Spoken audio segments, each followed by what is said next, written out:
KPU telah resmi menutup masa pendaftaran bacalek untuk pemilu 2024. KPU menjelaskan bahwa telah menerima 18 partai politik yang telah mendaftar.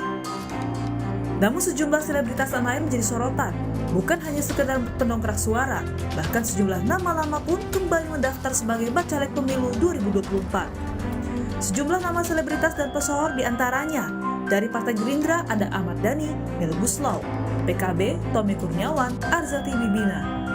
Dari Partai Amanat Nasional ada Sigit Purnomo atau Pasha Ungu, Verrell Bramasta. Dari PDIP, Once Mekel dan Denny Cagur. Dari Partai Nasdem, Reza Artamevia, juga Nafa Urbach. Partai Keadilan Sejahtera atau PKS ada Pelawak Narji. Demokrat, Arumi Bashir. Perindo, Ustadz Yusuf Mansur. Nama di atas hanyalah sebagian yang telah mendaftar untuk bacalek pemilu 2024. Ketua Umum PAN, Zulkifli Hasan menyebut, partainya tak memungkiri bahwa hampir 30% selebritas daftar sebagai bakal calon legislatif. Banyak ada Verrell, Uya Kuya, Lula Kamal, Tom Liwafa, banyak lah pokoknya sudah banyak. Ya nggak hafal, pokoknya banyak aja. Ya. Banyak juga itu, 60-an saya kira lebih. Ya. Lebih dari 30%. Ini Anda Kopel Trio? Mana Primus? Pak Saungu? Oh iya, lo doang nggak anu tadi. Pak Saungu? Ada Primus? Ya. Ada Desi Ratnasari yang sekarang kita ajak tapi daftar juga di PAN Jawa Barat. Ketua Dewan Pimpinan Wilayah PAN itu perempuan, namanya Desi Ratnasari. Cukup? Ketua Umum Partai Demokrat Agus Harimurti Yudhoyono atau AHY juga menambahkan bahwa bacalek dari partainya ada sejumlah selebritas. Namun ia menekankan bahwa partainya tak hanya mencari kepopuleran, melainkan bisa melayani masyarakat. Ya ada artis nasional, ada artis lokal, tapi yang jelas saya nggak sebutkan sekarang lah gitu ya. Nanti saja saya pikir dan mudah-mudahan bukan hanya mencari mereka yang populer, tapi kami juga merupakan kombinasi yang baik. Ada politisi-politisi senior yang punya pengalaman malang melintang seperti beliau-beliau di depan ini sudah 3-4 kali paling tidak menjadi anggota DPR RI. Tapi juga ada yang newcomers, ada yang baru masuk, ada yang masih muda. Ya. Dan ini menunjukkan bahwa Demokrat, saya rasa kita semua berharap selalu ada proses regenerasi, kaderisasi. Masyarakat pun menanti bagaimana sepak terjang para selebritas dan pesohor ini bisa dipertanggungjawabkan jika terpilih di kursi parlemen. Tim Liputan, Kompas TV. Fenomena selebritas nyalek tengah menjadi sorotan. Benarkah para selebritas dan pesohor tanah air ini masih sebatas mengumpul suara untuk partai politiknya? Dan bagaimana sepak terjang mereka di kursi parlemen dalam pemilihan sebelumnya? Kita akan bahas dalam perbincangan Sapa Indonesia pagi hari ini bersama sejumlah narasumber. Ada pakar komunikasi politik UIN Syarif Hidayatullah, Mas Gun-Gun Herianto. Dan ada Sekjen Partai Amanat Nasional PAN, Mas Edi Suparno. Dan juga Ketua DPP PDIP, Nusirwan Sujono. Atau Mas Nus, selamat pagi. Mas Nus, selamat pagi. Mas Edi dan juga Mas Gun. Selamat pagi Mas Tim. Salam sehat semuanya, terima kasih sudah bergabung bersama kami hari ini. Saya ke Mas Gun dulu deh. Mas Gun, sebenarnya efektif nggak sih untuk menggait selebritas dalam meraup suara di pemilu? Sebenarnya kalau bicara soal efektif ya tentu sangat bergantung pada strategi partai yang bersangkutan. Contoh misalnya siapa yang dipilih dari kelompok selebritas itu, ya kan? Apakah mereka punya basis penguasaan teritorial atau tidak? Ya, karena popularitas kan harus dikonversikan menjadi elektabilitas. Karena tidak seluruh orang populer itu langsung dipilih. Kenapa? Karena ini kan menyangkut kesukaan ya, atau likability, juga penerimaan atau acceptability. Itu Mas Gun, kalau politisi biasanya ada surveinya. Kalau artis kan mungkin nggak pernah kita lihat artis survei elektabilitas secara khusus gitu, apalagi sebelum maju. Apakah akan memilih saya sebagai pemimpin, sebagai wakil dan lain-lain, kan nggak ada surveinya. Cara membaca artis mana yang tepat, yang tidak tepat itu gimana tuh Mas Gun? Ya pertama punya rekam jejak ya, tidak bisa asal. Ya kan, misalnya rekam jejak untuk ditempatkan di dapil yang relevan. Karena apa? Tidak seluruh mereka yang kemudian populer itu, Mas Tim, itu bisa mengkonversikan popularitasnya di dapil, di daerah pemilihan. Maka itu akan sangat bergantung pada strategi pemasaran politik juga ya. Contoh misalnya, tiba-tiba direkrut menjelang pemilu legislatif gitu ya, tiba-tiba jadi caleg, tiba-tiba ditempatkan di dapil tertentu ya, posisinya pasti hanya semacam vote getter atau pendulang suara. Tetapi kalau direncanakan jauh-jauh hari ya, misalnya kelompok selebritis seperti di PAN kan banyak yang juga masuk ke parlemen, di PDIP juga ada artis yang kemudian berperiode-periode begitu. Jadi bagi saya bukan soal status artisnya, tapi soal bagaimana dia menguasai teritori ya, dalam konteks ini zone marking tuh. Kenapa? Karena kan suara itu harus diperoleh melalui basis kantong-kantong pemilih. Sebut aja Mas Tim itu sebagai segmenting ya, bukan hanya branding dia, karena kalau popularitas sudah pasti dia punya. Ya, cuman kan harus ada Harus tepat begitu ya. Ya, tepat segmennya, tepat waktu untuk kemudian berupaya masuk penetrasi ke akar rumput. Itu yang disebutkan micro targeting atau canvassingnya tepat. Nah, saya mau tanya Mas Edi nih, PAN dari dulu lah gitu sudah dikenal fasih untuk menggait artis-artis ke dalam partainya begitu. Seperti apa yang dikatakan Mas Gun tadi, apakah Mas Edi setuju dan apa tuh strateginya tuh sebenarnya apa sih PAN ini dalam menggait artis, karena tidak sesederhana asal beken gitu. Tapi seperti kata Mas Gun tadi ya harus tepat juga pada saat dia terkenal, tapi terkenalnya mungkin dalam karena hal apa. Banyak artis yang terkenal karena hal-hal negatif juga banyak gitu. Tapi apakah ini bisa diterjemahkan ke dalam elektabilitas atau tidak dan lain-lain. Nah, strateginya PAN gimana nih Mas Edi, tanpa mungkin terlalu jauh melangkah ke rahasia dapurnya PAN nih Mas Edi? Ya, terima kasih Mas. Jadi memang PAN tidak sekedar menggait artis, tetapi secara rekam jejak berhasil mentransformasi rekan-rekan dari latar belakang keartisan itu menjadi politisi. Kita lihat ada Mas Primus Justisio, ada Teh Desi Ratnasari, ada Mas Eko Patrio. Itu mereka sudah 3 kali menjabat sebagai anggota DPR RI dan sudah lebih dikenal sebagai anggota dewan ketimbang sebagai artis. Mas Eko kebetulan dan Mbak Teh Desi ya masih kadang-kadang tampil di layar televisi. Tapi secara umum dan secara hakikat mereka sekarang menjadi politisi dan transformasi itu berhasil. Nah, tetapi mungkin strategi yang kami gunakan, pertama, kami tidak pernah membeda-bedakan antara mereka-mereka yang datang dari jalur keartisan, dari jalur akademisi, dari jalur mungkin olahragawan, ya, untuk kemudian menjadi anggota atau calon anggota dewan. Karena bagaimanapun juga semua itu nanti membutuhkan strategi masing-masing. Tidak mungkin modal sosial yang mereka miliki itu sudah menjamin mereka nanti akan dipilih dan duduk di DPR. Sehingga mereka membutuhkan proses untuk terjun dan turun ke masyarakat agar pengenalan masyarakat terhadap mereka itu berubah menjadi kesukaan dan ujung-ujungnya nanti dipilih. Gitu. Untuk dipilih itu juga tidak sekedar hanya untuk mengandalkan popularitas mereka, kemudian mengandalkan citra mereka yang selama ini ada di depan publik, tetapi juga harus memiliki narasi. Nah, narasinya itu yang kami tempa di dalam sekolah politik. Jadi satu caleg PAN yang kami daftarkan kemarin itu adalah alumnus sekolah politik Partai Amanat Nasional. Oh, jadi udah ada prosesnya begitu ya menjelang pendaftaran kemarin gitu ya Mas Edi? Betul, ada prosesnya, dan termasuk di dalamnya adalah proses pendidikan politik. Dan menurut kami itu sangat penting agar PAN yang selama ini dikenal sebagai partai kaum intelektual, yaitu betul-betul bisa memperkenalkan calon-calon anggota legislatifnya yang memang bisa berbicara secara baik, logis, dan rasional di depan publik. Jadi tidak membedakan antara profesi seorang calon, baik itu selebritas kah, dokter kah, atau apapun itu profesinya. Tapi kan tidak mungkin tidak menyadari dan tidak mengakui bahwa keterkenalan orang tersebut itu juga menjadi sebuah nilai tambah dong Mas Edi?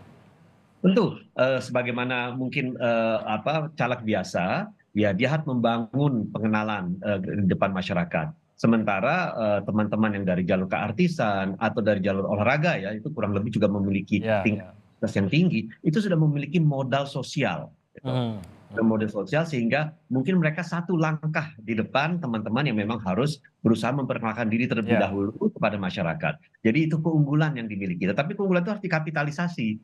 menjadi menjadi tingkat kesukaan dan kemudian mereka terpilih dan caranya adalah memperkenalkan diri, hadir tengah-tengah masyarakat, mampu menyampaikan gagasan secara baik kepada masyarakat dan Oke. mampu untuk bisa meyakinkan masyarakat bahwa saya nanti akan berbuat untuk ibu bapak. Saya Oke. kira itu penting.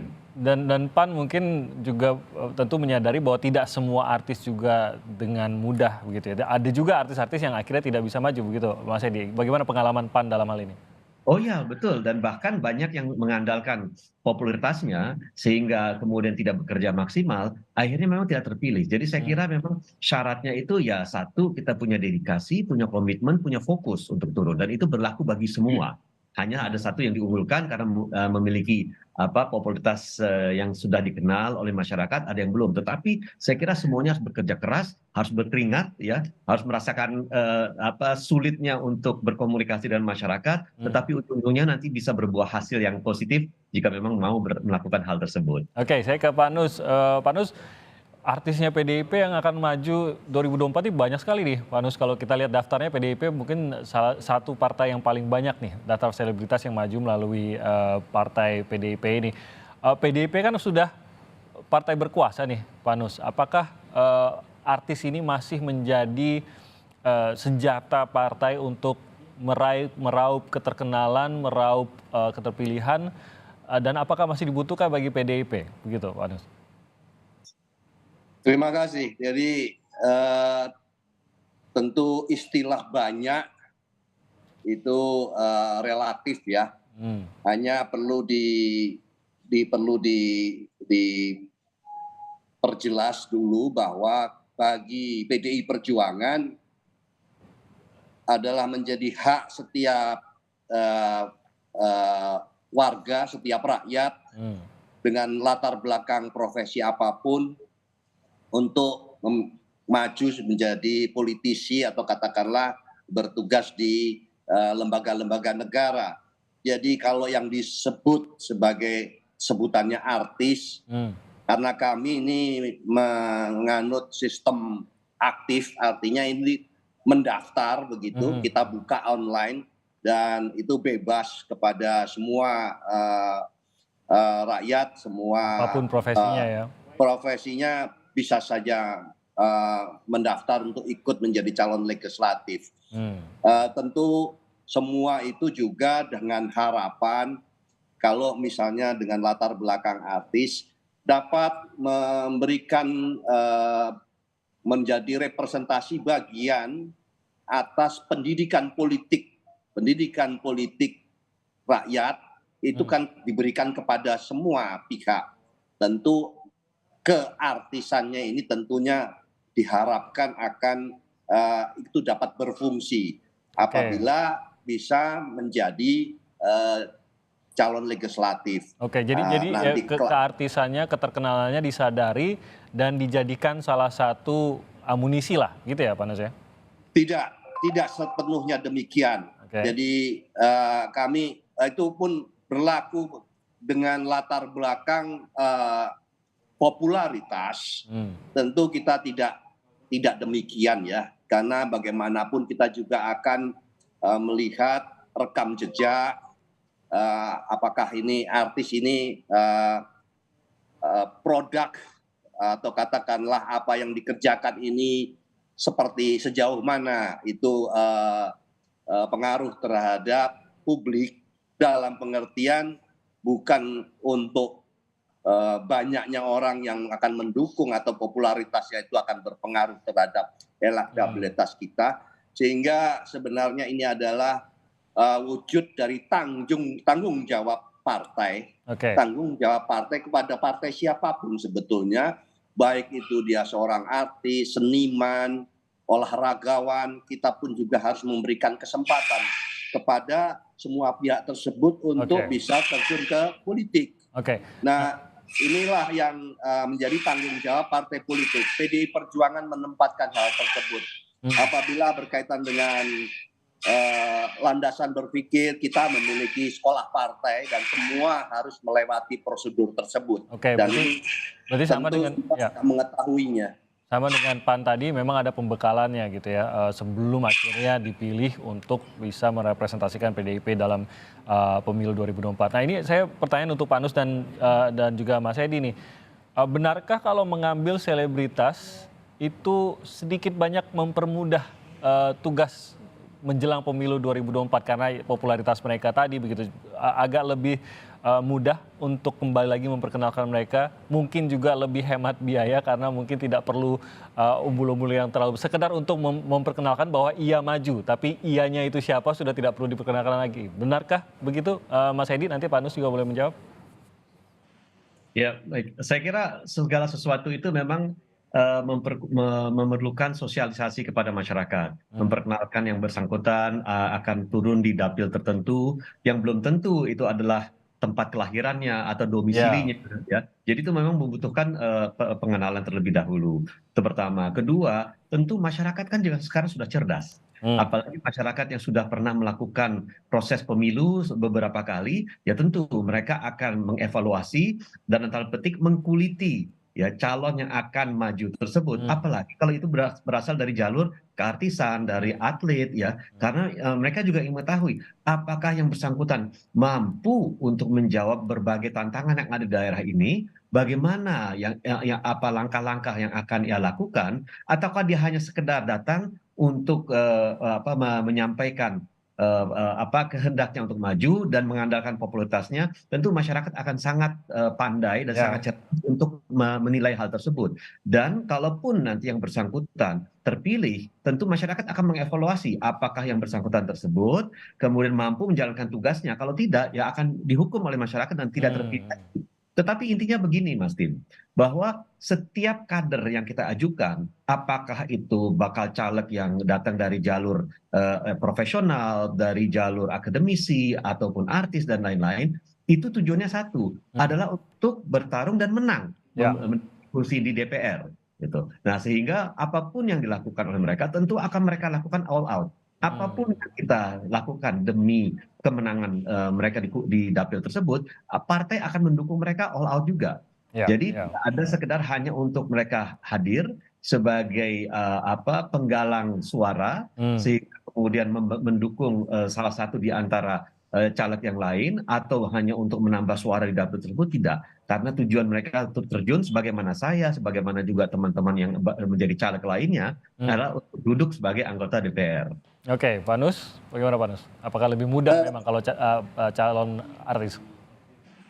Jadi tentu harapannya para yang disebut artis ini tadi dapat menyesuaikan dengan, mohon maaf, tentu dia tidak boleh lupa atas karakter masing-masing partai. Contohnya PDI Perjuangan ini semua mengenal sebagai partainya wong cilik begitu ya. Sedangkan juga kalau di pemahaman banyak pihak melihat bahwa kalau artis atau yang populer itu dianggapnya sebagai jauh dari kehidupan kenyataan kebanyakan di daerah-daerah begitu. Maka harapannya tentu dia bisa memberikan pendidikan politik dengan menempatkan menjadi representasi di dalam penugasan di lembaga-lembaga negara seperti legislatif tersebut dengan menampilkan karakter partainya, sehingga ini bisa memberikan sosialisasi yang baik atas rekam jejaknya sendiri selama ini begitu. Sehingga sebetulnya tidak juga kalau dikatakan ini untuk mendongkrak suara ya, karena sebetulnya kalau bagi kami, tapi masing-masing tentu memiliki kapasitas untuk merebut suaranya sendiri-sendiri. Itulah yang seharusnya berfungsi untuk memberikan pendidikan politik menjadi representasi dari bagian katakanlah artis begitu. Ya. Oke, nah saya ke Mas Gun. Partainya sudah siap, artisnya sudah berkomitmen seperti kata Mas Edi tadi, harus ada komitmen dari artis ya. Kalau nggak komit juga kelihatan nanti, akhirnya tidak dipilih juga gitu artisnya.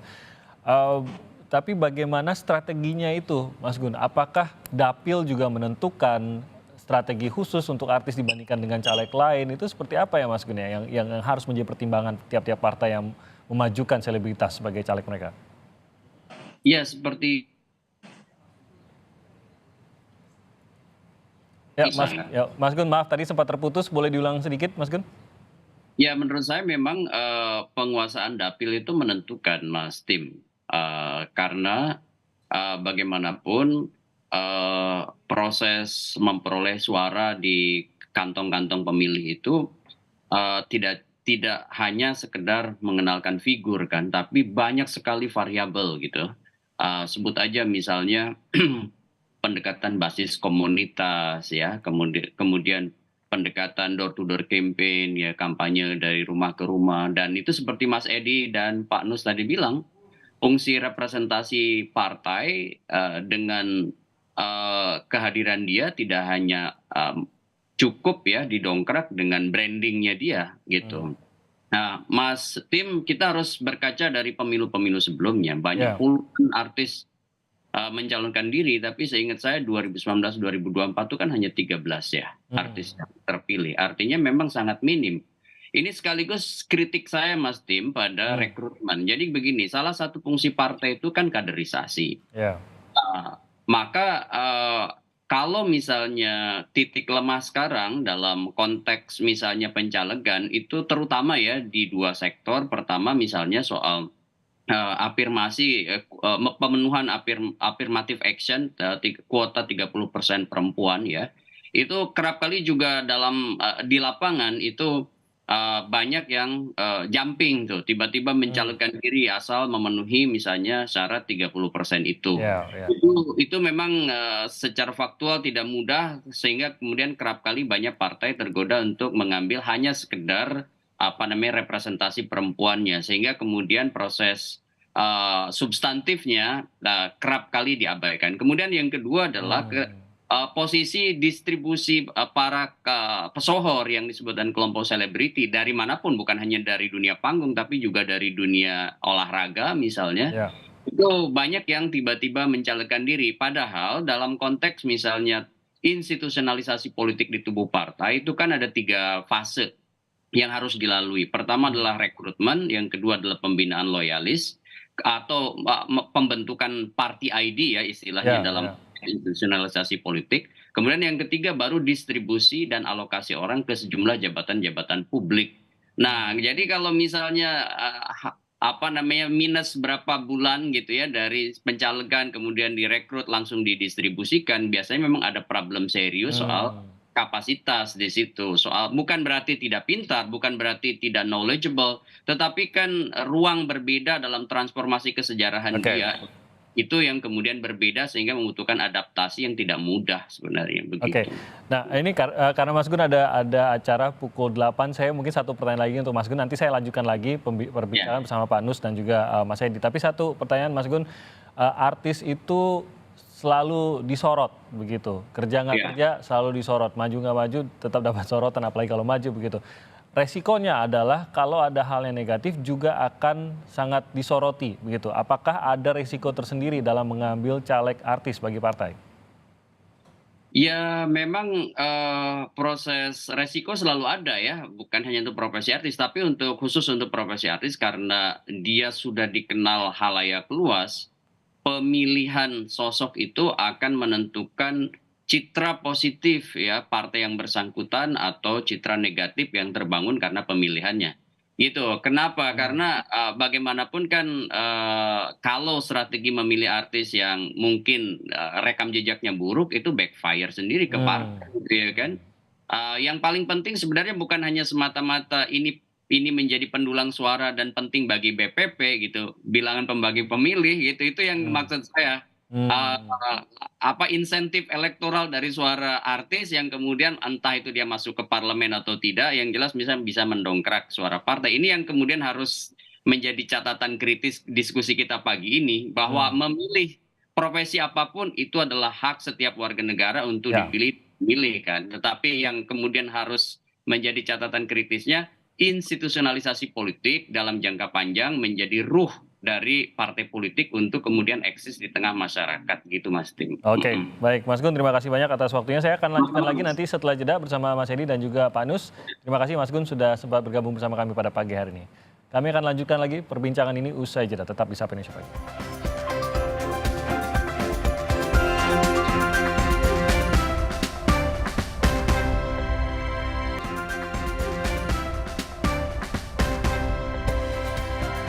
Kita lanjutkan lagi perbincangan terkait selebritas yang maju di pemilu 2024 sebagai bakal calon legislatif.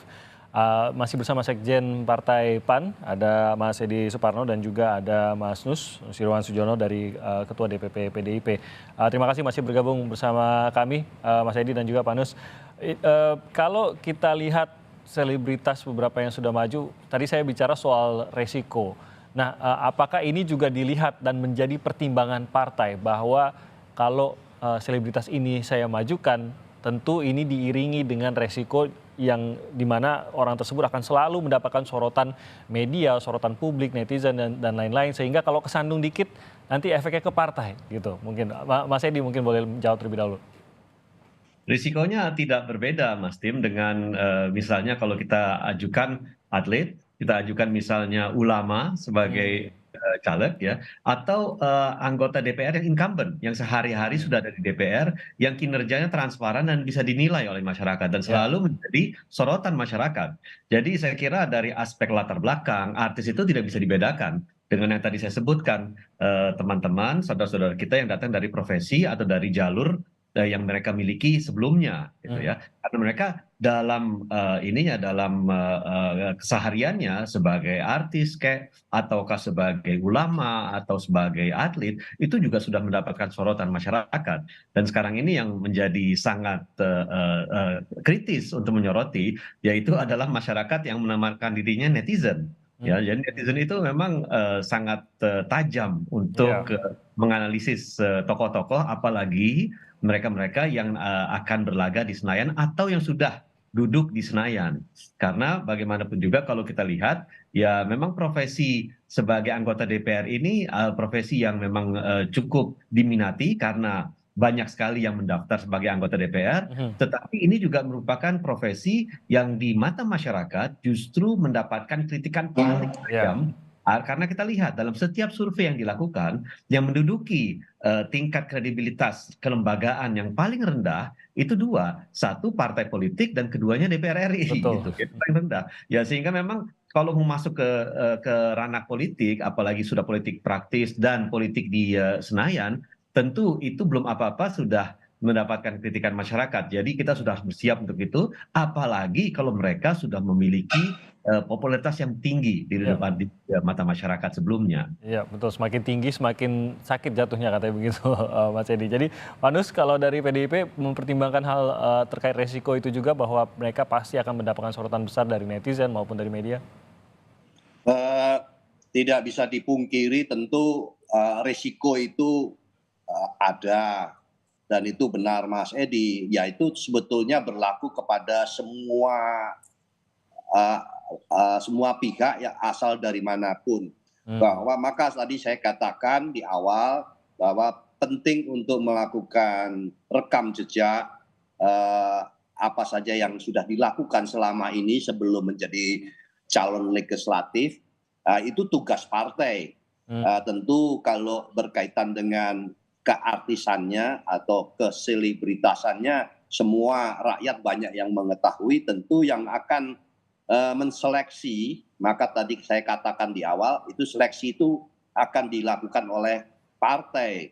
Siapakah yang pantas atau layak untuk menjadi representasi dari sebutan artis tersebut yang akan maju di dalam pencalonan legislatif ke depan. Tentu partai akan seteliti, semaksimal mungkin untuk memantau hal tersebut. Karena bagaimanapun itu sebetulnya bukan untuk kepentingan partainya saja, tapi juga tentu tadi saya katakan, partai politik itu kan punya tugas untuk membuat kader bangsa menjadi pendidikan politik bagi rakyat dari manapun berasal. Dan itu adalah hak semua pihak, semua warga, semua rakyat untuk menjadi calon legislatif. Itulah tugasnya partai politik. Ya, jadi soal risiko ya kita upayakan semaksimal mungkin, dan tentunya kepada semua saja, tidak hanya artis yang menduduki posisi kelembagaan negara, tentunya dia sendiri sudah harus mulai sudah memahami.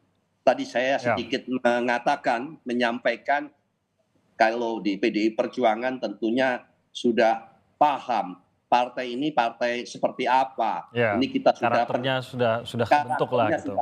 Jadi tentu bisa memahami itu, bisa menyesuaikan. Kita ini tadi saya singgung kita partai wong cilik. Jadi kalau katakanlah selama ini kehidupannya sebagai artis itu mungkin agak bagaimana begitu, tapi kalau sudah itu pun menjadi sebuah pembelajaran bagi masing-masing yang menjadi calon legislatif dari artis tersebut untuk menyesuaikan, bisa membawa dirinya menjadi apalagi calon legislatif ya, semua akan terpantau, semua akan terlihat, disoroti terbuka gitu. sekali. Pak Nus, ini kebetulan sekali memang ya baru-baru inilah dari PDIP justru ini caleg, maaf bukan caleg saja tapi justru anggota legislatif dari PDIP yang juga berlatar belakang selebritas itu baru saja mendapatkan sorotan juga terkait aktivitas belusukan sambil membawa tas mewah yang dikenal bernilai ratusan juta. Ini kan juga baru terjadi nih Pak Nus. Nah, pada saat hal seperti ini terjadi, kalau Anda bingung siapa, tadi wajahnya sebenarnya sudah lalu lalang di layar sebenarnya. Pada saat ini terjadi, apa yang harus dilakukan oleh PDIP? Apakah menegur atau apa bentuknya Pak Nus? Tentu kita ada mekanisme internal yang tentu pembinaan itu akan terus kita lakukan kepada seluruh jajaran partai. Memang tidak bisa cepat, tapi ini semua lambat laun khususnya bagi yang baru-baru. Kita berharap itu semua akan cepat segera menyesuaikan dengan keberadaannya sendiri, memahami tugasnya dan fungsinya itu tadi. Oke, ada tidak sih Pak dalam pembekalan kan tadi PDIP, PAN sama-sama membekali bahkan sebelum mendaftarkan sebagai caleg gitu. Artis dikenal sebagai salah satu profesi yang sering terlihat glamor melalui pakaian yang dipakai, kegiatannya dan lain-lain sering terlihat wah dan glamor gitu. Apakah dalam pembekalan tersebut fitur keartisan yang ini, kehidupan lifestyle glamor ini memang dengan sengaja harus dicopot dan ini menjadi salah satu syarat kah, Mas Edi? Ya dalam hal ini kita memang menuntut para teman-teman kami yang datang dari jalur keartisan untuk bisa menyesuaikan diri dengan kondisi di lapangan. Karena yang ditemui adalah masyarakat secara umum dan masyarakat yang berada di akar rumput, yang tentu penghidupannya itu berbeda dengan mungkin apa yang kita lihat selama ini yang ada di film-film cerita atau di sinetron yang dibintangi oleh teman-teman artis. Tapi intinya begini, di dalam proses pembekalan, di dalam proses sekolah politik, itu kami bekali para caleg-caleg kami dari berbagai jalur, tentu dengan pendidikan apa yang harus dilakukan ketika kemudian bertemu dengan masyarakat. Bagaimana kita menyapa masyarakat, apa yang harus disampaikan terutama yang terkait platform dan gagasan yang selama ini selalu dikedepankan oleh Partai Amanat Nasional. Jadi intinya semestinya para caleg yang sudah menjadi alumnus dari sekolah politik PAN memahami dengan sepenuhnya apa yang harus mereka lakukan, bagaimana menampilkan diri, bagaimana menyampaikan narasi yang tepat kepada masyarakat, dan itu merupakan hal yang kita evaluasi. Oleh karena itu, PAN juga menerapkan di dalam proses pemberian nomor urut yang memang selalu menjadi hal yang sangat penting bagi seorang caleg, bahwa caleg itu tidak akan diberi nomor urut sampai dengan dilakukan evaluasi sebelumnya. Jadi caleg itu termasuk para teman-teman dari jalur keartisan, itu ya saat ini kita mendaftarkan seluruh caleg kita berdasarkan abjad. Dan kita punya waktu untuk melakukan evaluasi terhadap mereka selama berapa bulan ke depan sampai akhirnya kita memberikan nomor urut tersebut. Gitu. Termasuk juga dari para artis itu bukan berarti bahwa mereka mendapatkan jaminan nomor urut 1 atau nomor urut favorit, tidak. Itu mereka bekerja keras dan kita akan evaluasi, baru setelah itu akan diberikan nomor urut sesuai dengan kinerja. selama ini. Dan ini dalam satu kolam dengan mereka yang juga non selebritas gitu lah ya. Jadi tetap adil untuk semuanya. Pak Nus, adakah pembekalan seperti itu pada saat selebritas yang mungkin dikenal gaya hidupnya glamor, apalagi kalau memang selama ini ia dikenal memiliki pendapatan yang besar, gaya hidup yang glamor, apakah menjadi persyaratan dari PDIP? Tentu kalau pembekalan itu secara bersama-sama. Pembekalan itu tidak membedakan itu berasal dari profesi apa, karena kalau di sekolah partai itu latar belakang profesi itu semua sama dan itu ada jenjangnya dan ada tahapannya, jadi tidak meninjau berasal dari mana, sehingga karakter atau sifat-sifat tertentu dari profesi tertentu tentunya setelah bersama-sama dengan yang berprofesi yang lain itu ya tentu mereka akan menjadi sebuah kesatuan berpikir, kesamaan berpikir, landasan yang sama. Sehingga sikap dan kemudian apapun tentunya mereka sangat bisa memahami. Tidak perlulah menurut kami satu-satu yang berasal dari artis disekolahkan sendiri, kemudian yang dari TNI Polri sendiri tidak. Kami semua sama kan dengan metode yang sama. Jadi demikian menurut kami, tidak ada pembedaan lah ya. Oke, nah mungkin terakhir Mas Edi dan juga Pak Nus, pada saat terpilih begitu, inginnya kan ini terpilih, tentu saja mereka maju untuk bisa terpilih. Seringkali artis itu entah artisnya atau selebritasnya yang meminta ataupun memang dirasa tepat lebih diarahkan kepada komisi yang terkait dengan dunianya, dunia seni, entah ya berlatar belakang penyanyi atau mungkin aktor dan lain-lain begitu. Nah, ini kan tidak mungkin juga satu komisi isinya artis semua gitu. Pasti akan terbagi-bagi dan kita tahu betul bahwa sudah ada beberapa selebritas baik dari PAN maupun PDIP yang berada di komisi-komisi yang tidak terkait dengan profesi sebelumnya sebagai seorang selebritas begitu. Nah, bagaimana memastikan bahwa selebritas yang diajukan oleh partai ini di komisi apapun, walaupun bukan latar belakang sama dengan latar belakang pekerjaan sebelumnya, pasti akan berperforma maksimal. Apakah melalui pembekalan kah atau seperti apa, Mas Edi? Pertama, kita mengenal di dalam penempatan kader-kader kita, anggota-anggota legislatif kita di komisi-komisi itu, kita mengenal apa yang namanya dengan peminatan. Tentu kita akan tempatkan sesuai dengan peminatan jika memang itu memungkinkan. Tetapi sekali tidak mungkin karena ada komisi-komisi yang kemudian sangat diminati, ada yang kurang diminati, kurang lebih demikian. Nah, tetapi kami kemudian akan menempatkan mereka sesuai dengan peminatan atau dengan proses yang seleksi yang ketat. Tetapi kita juga mengenal apa yang namanya rotasi. Jadi setiap anggota itu harus melakukan rotasi agar dia mengetahui apa yang dibahas, apa yang menjadi topik yang selama ini menjadi fokus dan perhatian di Senayan, sehingga dia memiliki wawasan yang sangat luas terhadap berbagai aspek yang ada di Senayan, terutama dari aspek kemitraan, kelembagaan, institusi yang memang selama ini akan menjadi mitra mereka. Nah, dalam hal ini kemudian kita lihat di mana kira-kira mereka pada akhirnya, biasanya jelang akhir masa jabatan, memiliki kemampuan untuk berkinerja secara optimal. Ya, dan kami lihat hari ini, misalkan saja Primus Justisio. Nah, Primus ini sekarang berada di Komisi 11 bidang keuangan dan perbankan.